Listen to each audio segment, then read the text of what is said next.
Ready to go. Thanks again, everybody, for joining. I'm sure we'll have a few more trickling in, but I'm just going to read Trevor's bio here real quick, and I'm sure he'll add more about his background and experience in the industry, and definitely some insight here. And we'll have some time at the end for questions too, probably 15-20 minutes towards the end. So keep those in mind and drop them in the chat as they come to mind as well. So Trevor Tolbert has 16 years of experience in the multifamily housing real estate finance industry, and is responsible for the organization of PNC Real Estate's affordable agency finance products, including Freddie Mac, Fannie Mae, and FHA loan programs. Trevor specializes in affordable housing transactions using HUD, Fannie Mae, and Freddie Mac 4%, LIHTC, and 9% market rate structures. Trevor is especially well-versed in HUD financing, LIHTC debt for both new construction, rehab developments, and developments in conjunction with several affordable development programs, including Section 8 preservation, LIHTC financing for both 4% and 9% transactions, Section 8 transactions, as well as market rate apartment financing. Additionally, Trevor holds both FHA MAP and lien license as a certified HUD underwriter. Ladies and gentlemen, please welcome Trevor Tolbert of PNC Real Estate. Thank you, Trevor. Thank you. Thanks so much for the introduction. I appreciate it. Just to add a little bit onto that, I specialize in affordable financing for the agency products here at PNC. We're a nationwide company. PNC is, I think, the fourth largest bank in the country right now. What we focus on, besides just affordable housing, is also the market rate transactions, which I know are kind of more popular across the country, and probably things that you guys are looking at more in depth. The difference between the affordable and the market rate are obviously the market rents. So I focus on what they call agency debt. I'm a senior VP here at PNC, located in the Washington DC area. I apologize. We have I have counterparts in San Francisco, Ohio, and then across the country on the market rate side as well. I know today what we wanted to focus on was financing opportunities, and then also on kind of the rate market, which, since we kind of set up this meeting, has changed drastically with the 10-year dropping down to 2.6. We've seen a pretty decent decrease. I'd say probably 70 basis points on certain products in just the last 2 weeks. If you recall, about 6 weeks ago, we had a 3.5 10-year, and now it's down to 2.6 as of this afternoon. Pretty drastic drop, and it helps our rates, right? Rates have drastically increased over the last 6 months. For example, my HUD product, which is the 223F refinance, that's the refinance acquisition product that they offer, was at 2.3 as of January 1st, and that's for a 35-year fully amortizing option that HUD offers. That, as of a week ago, 2 weeks ago, was up to 430, 435-ish, is now back down to 380-ish. So, it's been just a huge fluctuation in the market. I think a lot of this is going to be an interactive conversation, because I want to know what you guys want to hear. Last week, I actually was out at the Texas Housing Conference in Austin. A lot of stuff going on. A lot of business is being closed right now. There's over 1,400 people at that conference alone. Probably the most well attended I've been to in recent months. And then there's other conferences coming up. People are out and about. Deals are happening. Even with the slight increase in rates, we're still at historically low rates. When you can get 35-year money for sub 4, it's a pretty good rate. And that, HUD offers multiple different options. HUD offers the refinance product, which is their 223F. And then they also offer their construction product, which is their D4, the 221 D4. That product goes up to 40-year fully amortizing and is in construction and perm in one, meaning you lock your rate for your construction loan on the day that you close the deal. Then that's also your rate for your perm loan once you convert and are stabilized. Fannie and Freddie are a little bit different in that regard. They offer what they call forward programs. So Freddie has their TEL and Fannie has their MTEB. And what they do, these are guaranteed to provide permanent financing once the project is stabilized. The only difference is those are only for affordable projects. So you have to have some sort of affordability. They do offer what they also call a non-LIHTC forward. So low-income housing tax credits, LIHTC, go in conjunction mostly with these affordable products, especially those forwards. What they've recently released is a kind of an 80% AMI product that doesn't really have a fit as market rate, nor does it have fit as affordable. It's really just workforce housing. And what we're seeing is, kind of that missing middle being hopefully relieved to an extent. If you look at a market like DC, people making 80% AMI can't afford market rents. It's just, they have gone through the roof. I believe that market specifically is up 18%, 15 to 18% this year alone. So it's just really hard for people to find workforce housing. And, there's other funds that have come in markets such as DC, like Amazon. Most of these local authorities have housing trust funds or soft funds that they can provide as well. So what we do typically is we couple our LIHTC, low income housing tax credit group, with my debt group, and we can build the deals together. Pricing obviously for both products varies, obviously, between market, borrower, if there's need on the CRA side, which is from the bank, or the investors that we provide. So when it comes to market rate housing, Fannie and Freddie will only do refi acquisition financing. Here at the bank, we do have multiple different products as well, and I don't have time to get into all of them, but we will balance sheet loans, especially if there's an affordable component to it. We also have a community development group that is very aggressively pricing deals, probably 325 plus SOFA, so 3.5 roughly. So there's a lot of products out there that can get deals done. What we are seeing though is with the increase in rates, cap rates have not matched that necessarily. So we're seeing a lot of deals that are still trying to get 3.5, 4 cap rates, while rates are 5%, 4.5%. So it makes it very different, very difficult to get some deals done. And more borrowers are having to bring more equity to the transactions. Recently worked on a deal where the borrowers are going to bring roughly a third of the purchase price in equity. Not every borrower can do that. So a lot of times people price themselves out of transactions. That being said, we're busier than ever. HUD had our banner year last year. We're going to do probably at least $1 billion to $3 billion in Fannie. Depending on certain things that hit this year. We're only halfway through the year. We'll do $1 billion plus in Freddie and probably close to $1 billion in HUD. Everyone's busy. Everyone's busy. Third parties are busy. Timing's tough on every single transaction. All agencies are moving pretty slowly, but we can close, say, a Fannie or Freddie transaction in about 60 days. A HUD deals in about 6 months, depending if it's construction or a refi. And that's kind of what we've been looking at this point. Business is good. There's more and more business out there, and I want to kind of open up to questions. I want to let this be an interactive conversation. What can I focus on, or what questions do you guys have, or what are you seeing in the market? Does anyone have any questions? Hey, Trevor, thank you so much for that insight to what you guys are seeing and what you all are doing in terms of the debt. I think a lot of us that acquire multifamily deals were kind of like, okay, so how are we supposed to be underwriting deals to be able to hedge against interest rate hike in the future? I'm sure a lot of people are kind of worried about that. If you can share some more lights about that, that would be great. Absolutely. I mean, forecasting rates is, I don't have a crystal ball. If I knew where we were going, I'd make a lot more money doing something else, of course. But, we do see rates going up, right? The Fed's going to raise again. If you look at the rates, today, the 10-year 2.6, the Fed's over 2, the spreads in a HUD deal, for example, are 100 basis points. There's not much tighter that they can get. The investor still needs to get paid on these. So we are seeing there's an expectation of rates going up. That being said, a lot of people think that the Fed will cut rates in 23. So I think in the next 6 months, rates will increase. Then there may be some relief after the first of the year, maybe, second quarter.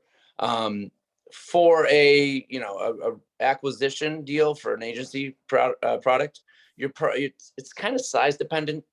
They give you a pretty good price break if it's over $6 million in loan proceeds. There's some pricing breaks for over 50 units. There's some pricing breaks for certain markets. So it's hard to price those specifically. I would say you're probably in the mid fours on most most standard 80% LTV Fannie Freddie products. And then Okay. the HUD product will be considerably lower. Sorry, I interrupted someone.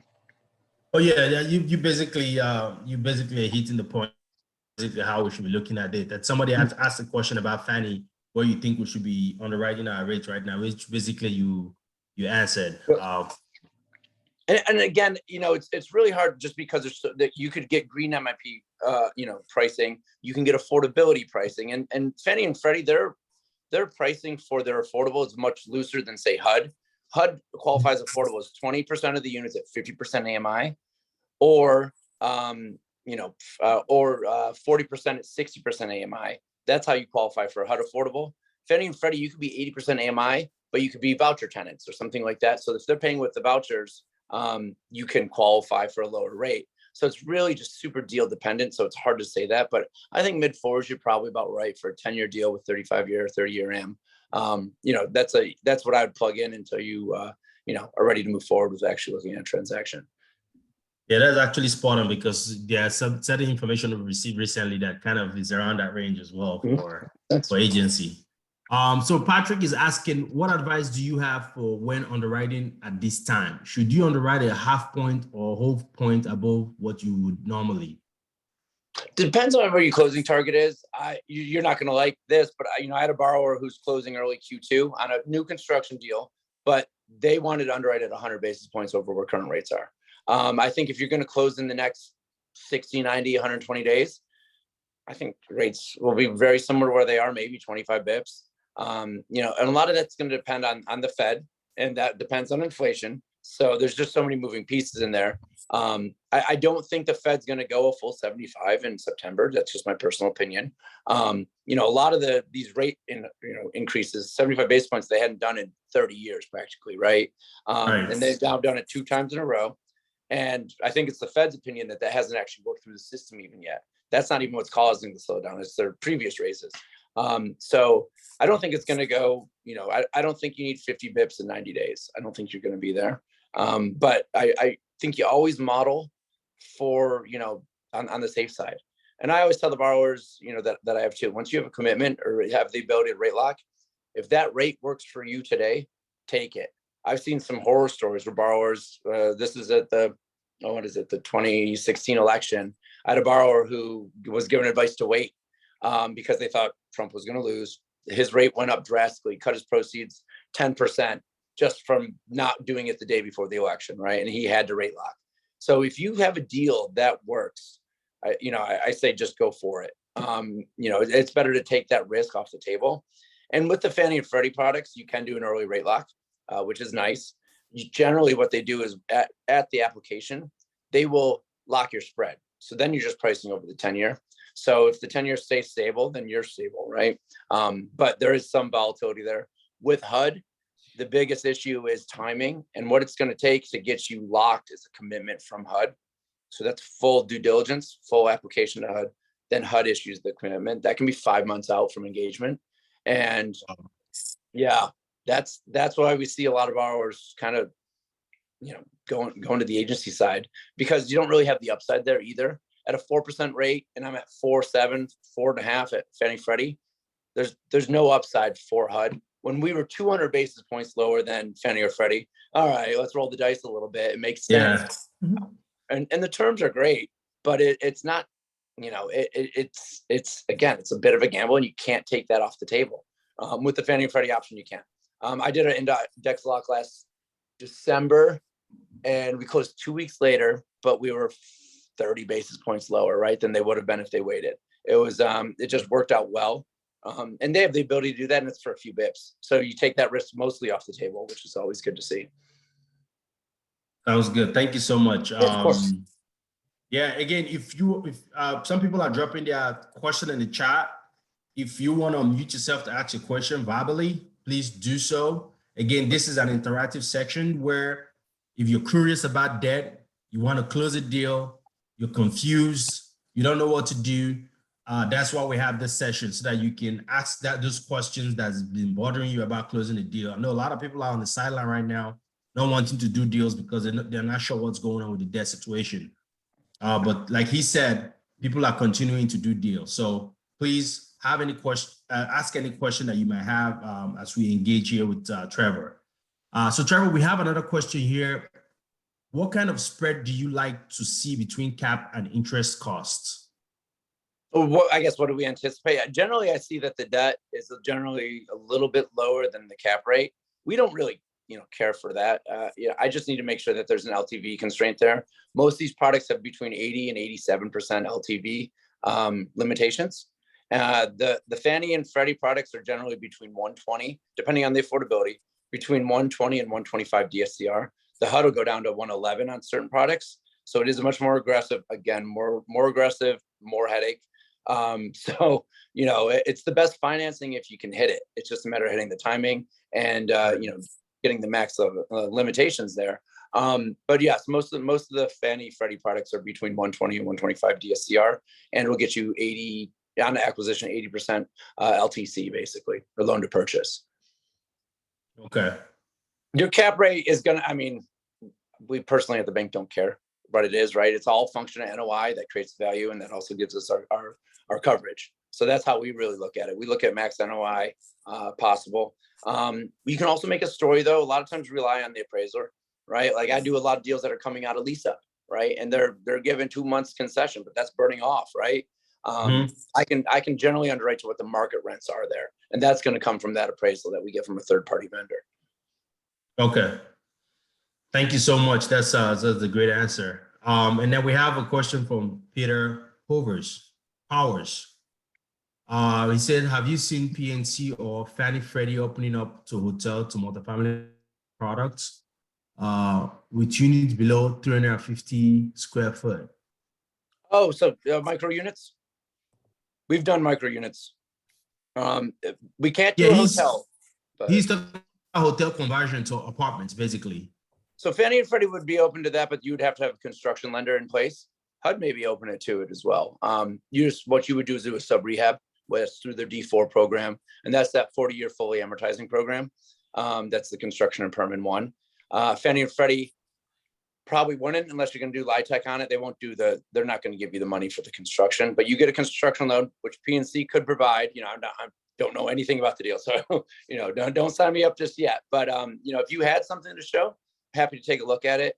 Banks are generally pretty conservative when it comes to construction lending, but then you can have a takeout, right? On the Fannie and Freddie products, they don't mind cashing you out pretty immediately after 12 months. So as long as you can show that the appraisal comes in, the rents are there, your occupancy is there, there's demand for those units, you can actually cash out or get 100% leverage, within 12, 18 months of your stabilized, asset coming online. So Trevor, sorry, I asked that question. The reason why I asked, and by the way, my name is Peter Powers. I run the real estate platforms for my family. We've done about a dozen of these conversions across the country, ranging from extended stay to, we just bought 2 towers in downtown Baltimore. Okay. We've been using financing from various different debt funds across the country, but I was more asking, once the product is already converted, and it's already has its multifamily certificate of occupancies and it's leased up. We've been selling some of these assets, but we're looking to hold on to a few of them. But some of the headwinds that we've been facing are when, there's a majority of the units are below 350 square feet, even though they still have the kitchenettes, have adequate amenities. Actually, if you ask me, it's on par with Class A communities because of all the common areas you convert. I was just wondering if PNC has done anything or seen anything where you guys have done permanent financing on this. So I've done permanent financing on micro units via HUD. Okay. And I think anything under 350 is considered a micro unit. It might even be 300. Yeah. We recently did a deal in Ohio, in Cleveland, where HUD was allowing that. I think being that these are stabilized products, I think Fannie and Freddie would be interested in it as well. Okay. Again, you have the history there. They have their own bathrooms and everything, right? These I know they all have their own bathrooms and they have their own kitchenettes. But I just, the headwinds we've been facing, because I don't want to say it's a new model, but it just isn't a lot of them. New, you're right. It's a little bit new, is that some of them are below 350 square feet because we're not necessarily combining units or combining rooms. But I just was curious about that. And then on top of that question, have you seen any distress on the loans that you guys have lent towards? Just given the increase in expenses that a lot of properties are dealing with. We're dealing with it. We own about 7,000 apartments across the country. Insurance is going up 30%, property taxes are going up, labor, payroll's going up. But have you seen any distress on the loans you guys have made? So I've seen a lot of deals on the watch list, right? I mean, it's the truth. People are still making their payments. COVID didn't help, and then these costs don't help either, right? Had a lot of deals that went on the watch list. My borrowers kind of just eating it and paying their debt service payment, but their vacancy was 60%, right? Like economic anyways. People were still living there. You couldn't kick them out, especially in DC. So I had a lot of borrowers that struggled with that.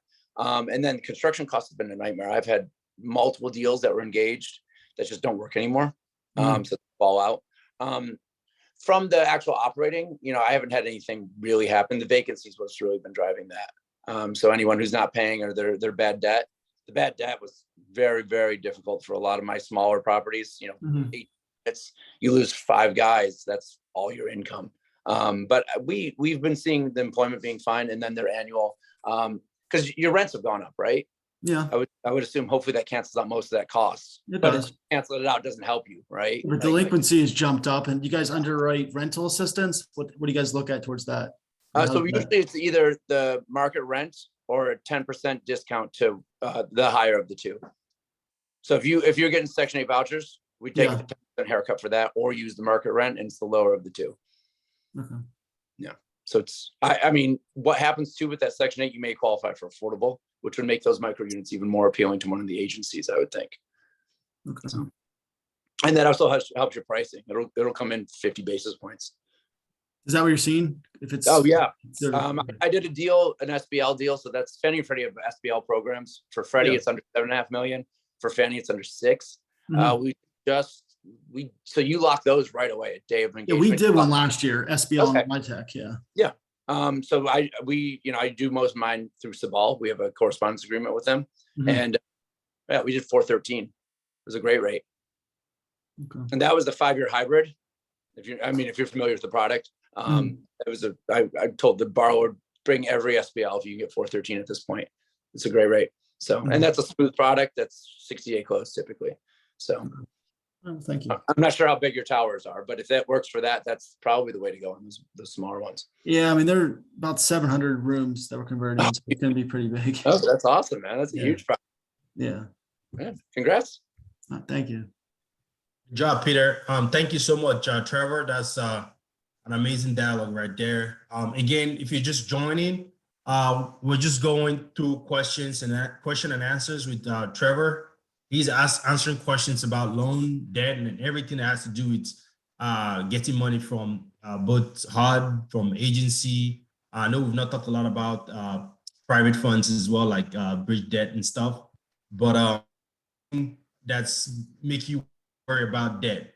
We want to answer today because I know that's on top of mind for a lot of investors. So please feel free to unmute yourself like Peter, come on video, ask a question, and hopefully we can provide answers for you today. All right, so we have a question from Kennedy. They say, "Hey Trevor, can you make on comments about the economy in general and potentially for a recession? How does that affect the industry?" So basically, he said, "Can you talk about the economy if we're going to have a recession? Can you comment anything about the economy?" Yeah, I mean, I studied economics 20 years ago, so I can try. No, I mean, I think the economy is still strong, right? Technically, we're in a technical recession, is my understanding, right? 2 down quarters. But that being said, we've not seen. I've been busier this summer than I've probably been in 5 years, right? Every year is just busier and busier, which is great. There's just a massive need for housing. There's not enough single family. There's not enough multifamily. There's definitely not enough affordable. So, from that point of view, I think the lending or the multifamily industry is going very strong. The economy in general is going to be dependent upon inflation, right? And whether the Fed hit it or not. I mean, if you can do a soft landing, which everyone says has like a 5% chance, if they can do that, then we're going to be in okay shape. I mean, job growth is still there. People are still getting paid maybe not as much as the, inflation is covering, but they're still getting paid best wages ever. I heard the Fed today. I listened to CNBC like everybody else in the morning. The one of the Feds said that they saw a 3% inflationary rate annualized last month, which is, if you can get down to 2%, that's their target. I do think it's going to take a while. I do think you're going to see, I think we were 9% last month. I think you're going to be a little lower than that this month, and it's going to continue. I mean, if they're at a 6% inflationary rate by the end of the year, I think you're in really good shape. Honestly, I think that's what the goal is, and they won't have to keep raising rates. Right now, they're raising rates to slow down the economy and stop job growth and stop demand for supplies that we don't have. And I think you will have some, easing with the Russia situation. I heard Ukraine just released their first, shipment of wheat type of thing. They're letting them get that out. So all those things are going to help put some relief towards our economy and our demand. But costs are expensive. Go to the grocery store. It's crazy, right? So the Fed definitely wants to slow that down. I do think, we're going to be in for a little bit of pain in the next 6 months, but you're going to see some progress, and that's what's key, in my opinion.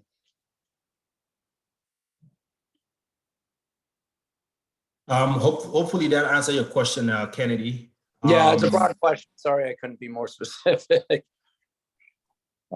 Trevor, Leslie here. I have a Go ahead, question, Leslie. Trevor.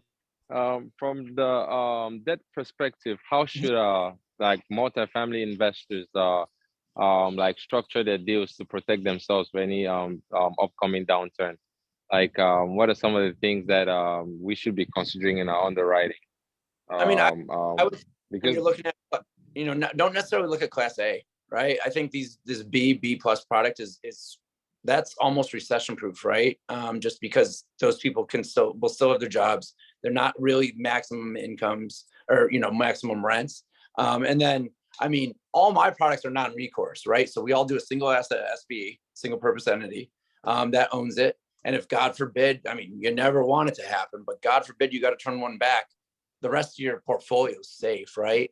I mean, if you have one deal that doesn't work and it just happens to not work, you just turn the keys back. I mean, not that we want that. PNC is not in the business of managing properties. But I mean, but one of the reasons you do non-recourse. That's the best way I can suggest to protect yourself against something, downturn in the economy that's drastic. That, and I mean, run your properties efficiently. Look at the cost of gas and natural energy. I mean, these green projects are tight. They don't use as much. And you see a big downturn, in the cost for those items. Not to mention you get some advantages for your financing options as well.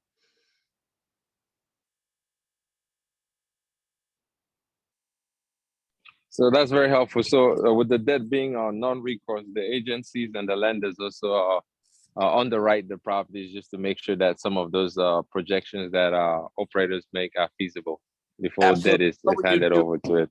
Yeah, we'll have a third-party appraiser come in too, and what they do is do a market study in the market and make sure that your income is where it should be or where they're seeing there, and then also your expenses, right? I'm going to look at it on a per unit basis, and that's kind of how it's going to work.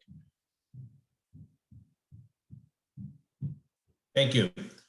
And another thing we've been seeing is a bridge debt doesn't work on a lot of deals these days. I think a lot of people are beginning to just focus on agency, even though sometimes you will have to raise. What are your thoughts about that? Yeah, the problem with the bridge stuff is, I mean, our bridge, we're still developing it. I won't lie, but I do have some competitors I know that go up to 90% loan to purchase price, right? I feel like the price on a lot of these multifamily deals is just too high. Again, I looked at a deal recently. I mean, they weren't covering their debt service at 10, at 2/3 of what the project was selling for.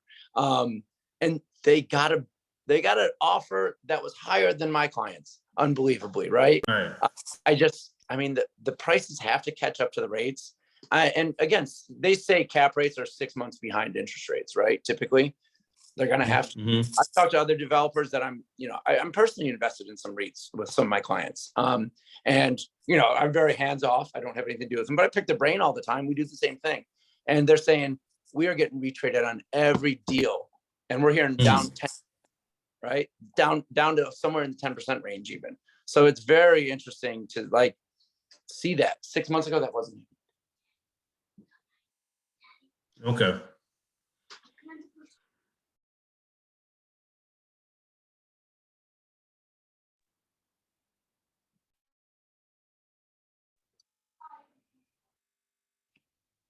Hey, thank you so much. Yeah, of course.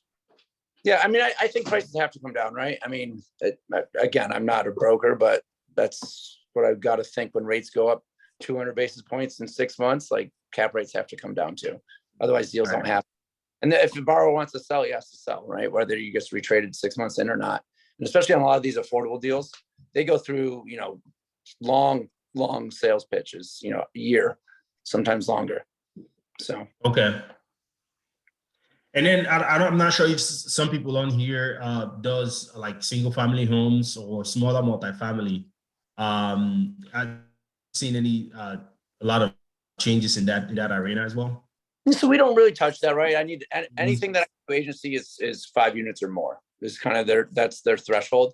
That being said, I've done some 8-unit projects, right? Like I don't want to do a ton of them, but if they work and it's a good borrower, you do it, right? It makes sense.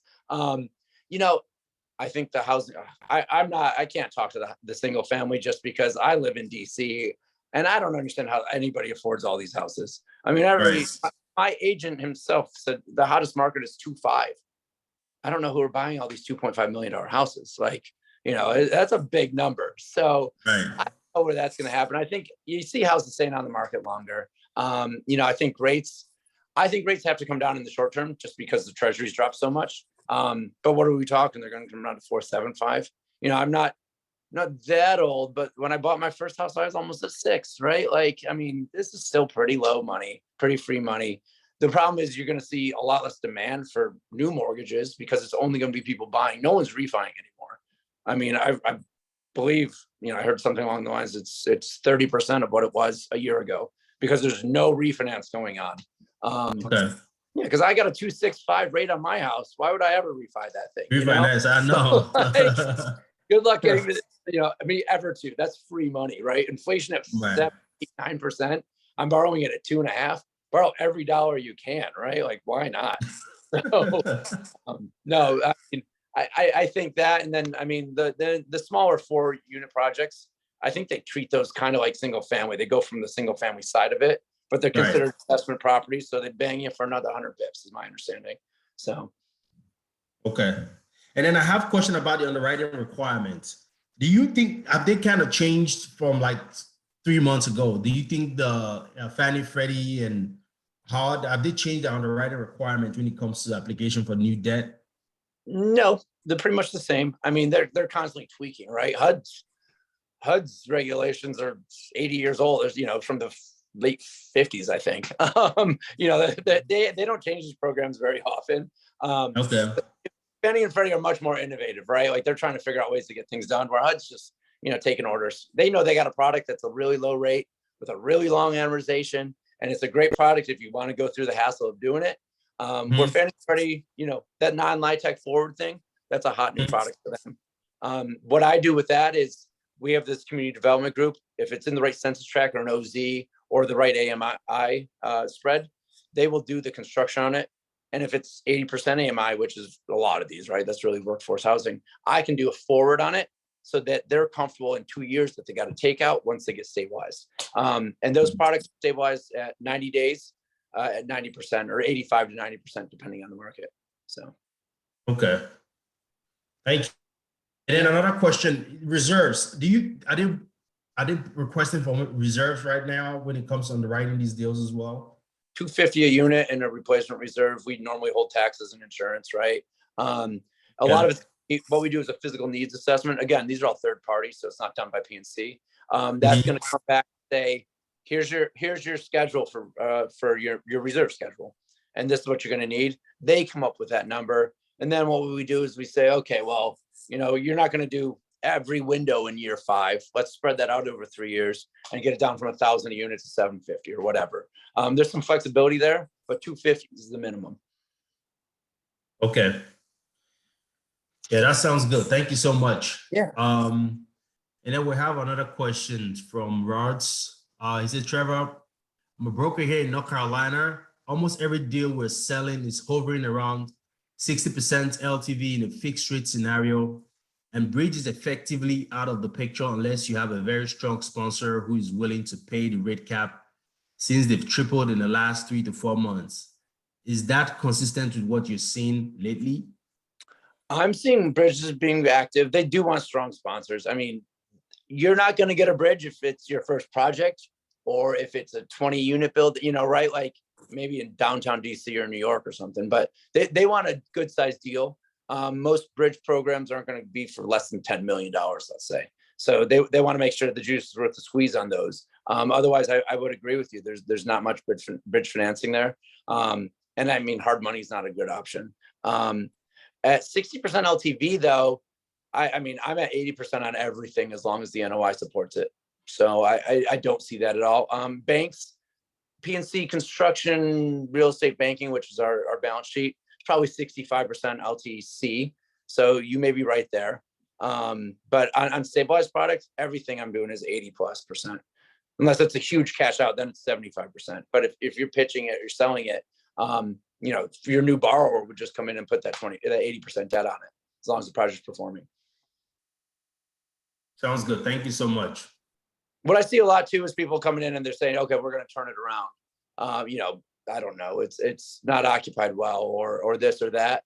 It's really hard to underwrite to that story because that other person was trying their best too to make it right? If the appraisal comes back and it is way off, or there's a reason, like you're doing a new HAP contract, like a Section 8 contract, and there's going to be rental increase, I can underwrite to that. But it's really hard to right off the bat say, okay, well, you guys, XSITE's just that much better than this other guy, and they're gonna really turn it around and let me give them 80% of their purchase price, when right now the debt service would be 50% of the purchase price or whatever. So it's deal by deal, but we're happy to look at everything. Okay, thank you so much. Yeah. Rods, I hope that answered your question.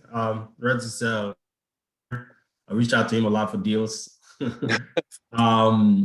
Again, please unmute yourself or drop your messages in the chat if you have any different questions when it comes to debt. I know this is a very, very important topic right now, investment space. Without debt, you can't close a deal. So,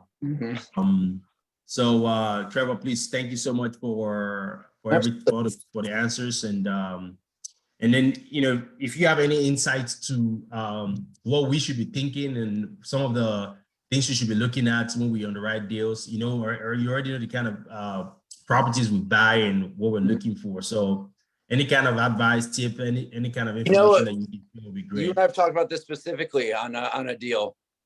Assume the debt.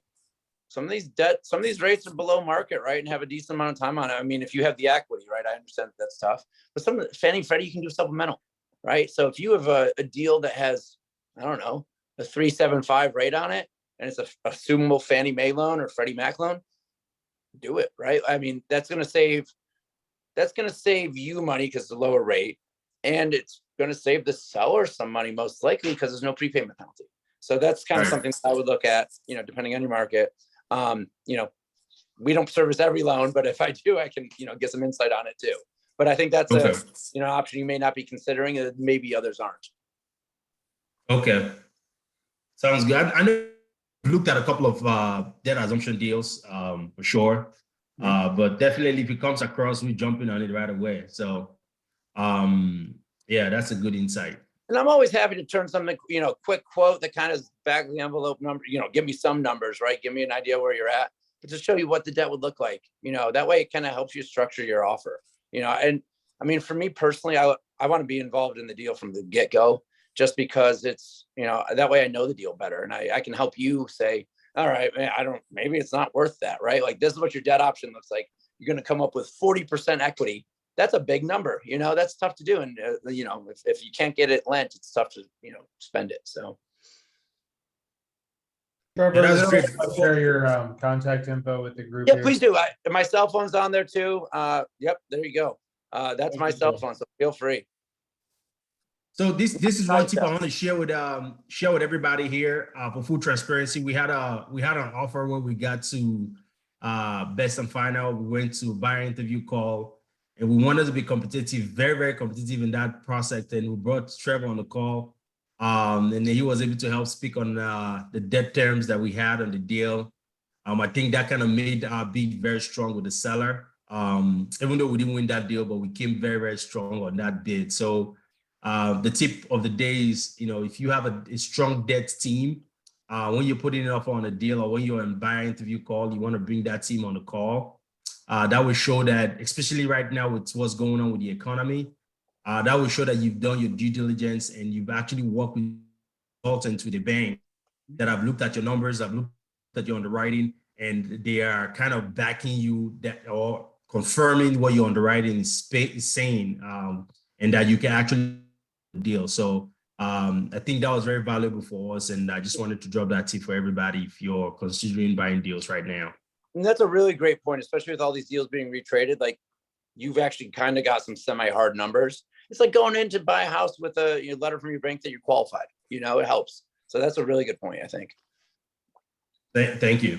Of course. And Trevor, when you guys are underwriting these deals, what kind of rent growth numbers are you guys projecting? Let's say, for an example, like a market like Baltimore.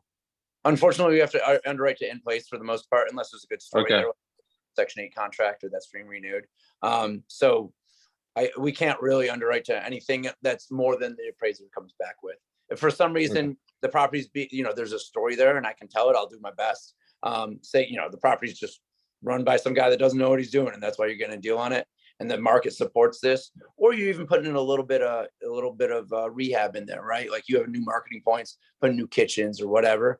We can underwrite to what that kind of property gets after it gets restabilized. So we can give you the upside. So from the debt market perspective, do you guys see like the double-digit rent growth that we've seen over the years continuing in the next few years? Next year? Here I see it for sure. I mean, because a lot of it, no one can swallow a 25% rent increase, right? So you break it up into two 12s. That's how you get there, right? I mean, people can't. You just, I had someone tell me that they saw a $700 a month rent increase, and they're like, we have to move. I was like, of course you gotta have to move. I mean, nobody can swing that. So a lot of these guys broke it up into 10%. Then they're going to do 10 next year or whatever it is, 15%. Even a lot of these area median income places, right, like lower income, are giving, so they're vouchers, right? They bumped them up 12 to 15% this year alone. So yeah, I think we at least another year of big rental growth, double digits. This is good for everybody on this call if they own properties. They're definitely good for multifamily investors. It's just interesting to be navigating the investment space through like the economic cycle, because we've always heard that multifamily is a good hedge against inflation. It's a good resistant asset against inflation. So to be in the crux of it. And the other question I had was, you also mentioned some of the operators being flagged. Do you anticipate a lot of assets coming back to the bank's books? And what happens when the bank get those assets? So they have a dispo group that gets rid of the deals. We haven't had any come back really. Watch list is very different being foreclosed on. A watch list, that's actually what's kind of BS a little bit, right? Like I have 2 deals. I have a client who we're doing a deal for right now, and he has 2 deals on the watch list. I'm like, man, you're not paying your bill? Like, what's going on? I've never been late. Like, so what they do is they collect the financials, right? So they can see that he's feeding the property. So they put it on a watch list because at some point he might not. But that does not mean it's being foreclosed. It's literally a watch list. Like, hey, let's pay attention to this. So no, we did not see a lot coming back at all. People, they know what they got. And a lot of these have, been out there for 5-10 years, right? So they know they've got so much upside. They're never going to let us take it back because we'll make the money on it. They'll sell it before that. So. Okay. Well, if any of us come, just let us know. Yeah, I will. I'll send it all out on the Facebook page. Trevor, please speed dial, please. Yeah, right. You guys are number 1. Sorry. Yeah, actually, Christian Carillo He said he knows some operator that have leveraged bridge debt with no rate cap. Actually, there's a deal that somebody brought to our attention recently. I think they got a bridge debt on it, and they didn't put the rate cap, and that is kind of hurting the deal right now. They're trying to flip it. So Really? I think in the nearest future, we're going to see a bunch of those deals come to market. Well, we do the floating rate product right through ARMs and things like that, and those rate caps are crazy expensive right now. I mean, yeah. 10 times what they were a year ago. It's, I mean, Yep. wild. If they're low leverage enough, you don't need to do a rate cap on them for Fannie and Freddie. But you know, if you want full leverage, yeah, they need a rate cap and they're expensive. I did one that was like 6.3 million. The rate cap was 400 grand. It's 10% of the deal. It's crazy. Yeah, it's just that's why we're seeing a lot right now that the agency working. Though you have to raise more equity, but those are the deals that are kind of penciling or being close to penciling right now. So yeah, we'll get them done. And PNC still offers like agency debt with full-term IO, correct? Yes, as long as the deal supports it, right? It's an exit test, is all it is. Okay. So yeah, I mean, I would love you to get IO. It's better for everybody. Absolutely. You never go bad on that deal, you know. Yeah, so we've had some really strong debt quotes from Trevor and his team. So anybody on here that's an operator that is interested, please reach out to Trevor. He's the man. He's got the good numbers, so he can certainly make your deals work for you for sure. I'll do my best for sure. Cool. Well, yeah, feel free. My cell phone's there. Call me anytime. I'm always around. sounds good. Thank you Thank you so much, Trevor. I don't know if anybody have any more question. One more question. What did you say? Is there one more question you said? I said I'm not sure if anybody have any more questions. But if not, we can give Trevor some more time back. I know he's in New York right now, trying to spend some time with the family, and we kind of pulled him into this. But thank you so much. And then we can move on to the next part of the session, which is the networking piece of it, where we can dialogue, ask questions, provide feedback, and network in general. So if no more questions about debt, or if you have questions later, please do not hesitate to reach out to him via email or via his cell phone number. Thank you so much, Trevor. Yep. Appreciate the invite. We'll talk soon. All right, man. Thank you so much. Talk soon. I'll reach out. Oh yeah, of course. I'll talk to you then. Absolutely. Bye. All right. Yeah. That was cool. All right, everybody. If you're here and you want to jump on and chat, talk about your company, your business, and challenges or whatever you're going through right now, we're here to provide guidance and hopefully learn from you as well.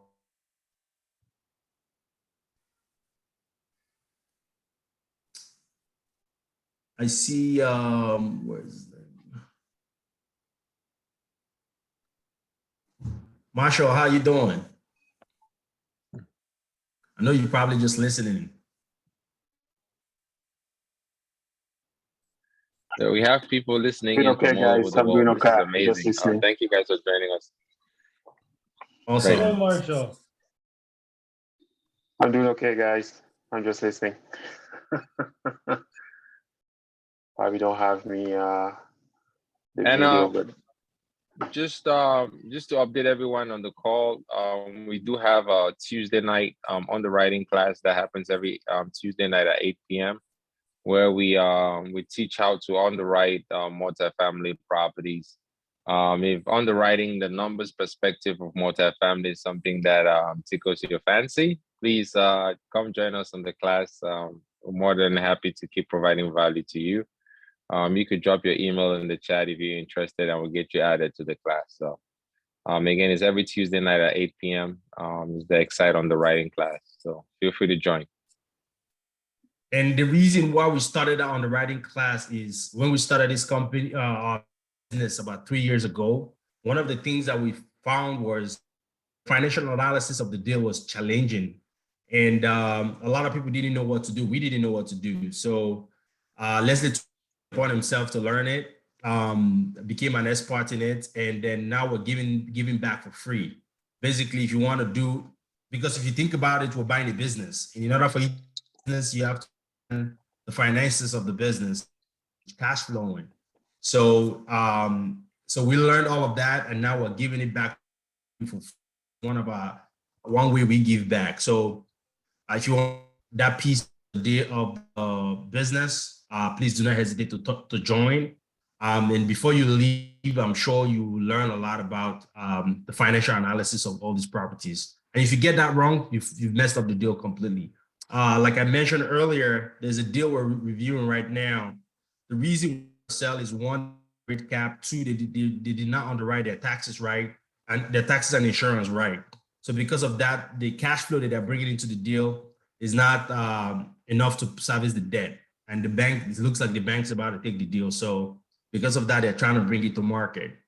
So again, the most important part of the deal is making sure you understand the financial analysis. So that's why we started that whole again, it's for free, no obligation.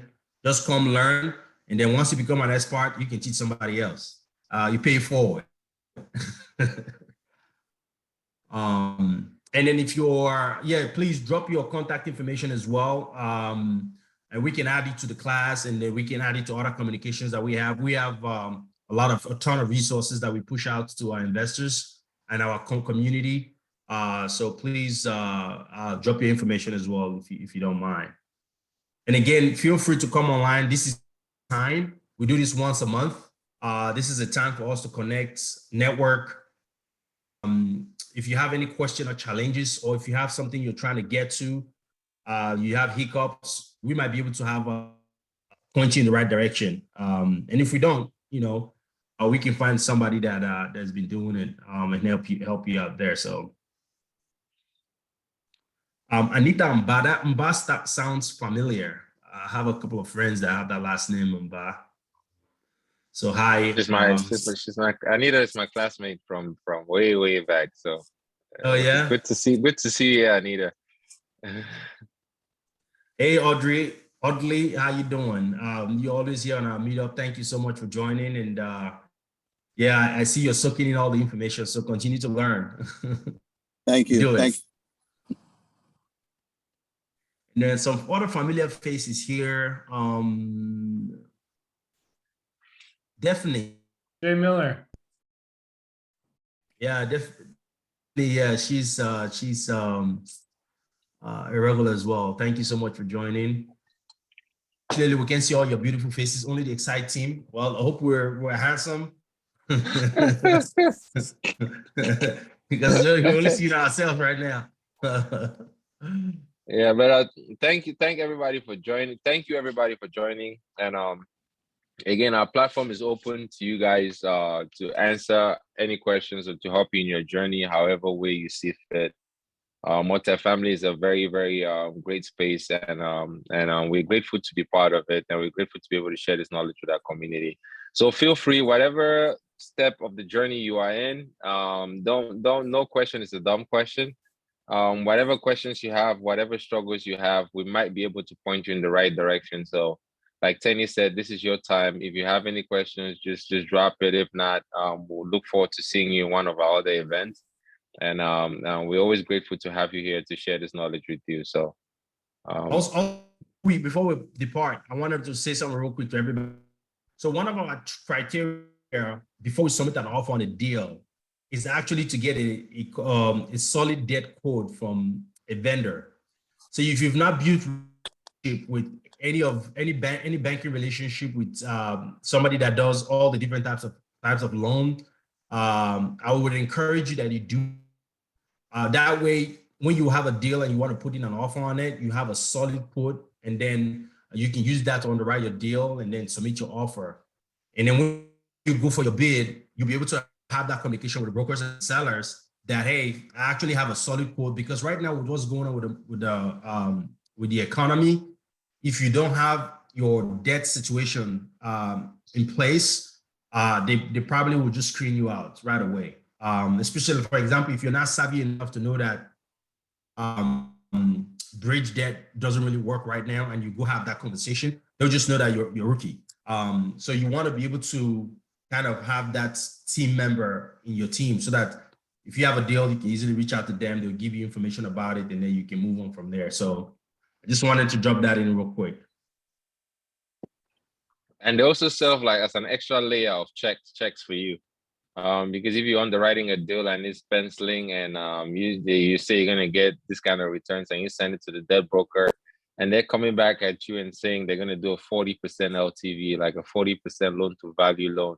That just tells you that your numbers don't make sense. And on the other hand, if you're underwriting a deal and for example, you send it out to Trevor and he says the agencies are willing to give you 80% leverage on it, that means the agencies see a lot of value in the deal. So we use this debt guys as an extra layer of checks to make sure that the numbers that we're putting in are in line, because they do have a lot of resources that they use to verify all these numbers to make sure that your projections are within line. The banks are not in business to lose money, like Trevor said. So and these loans are non-recourse, which means if you default on the loan, they don't come after you, they take the property.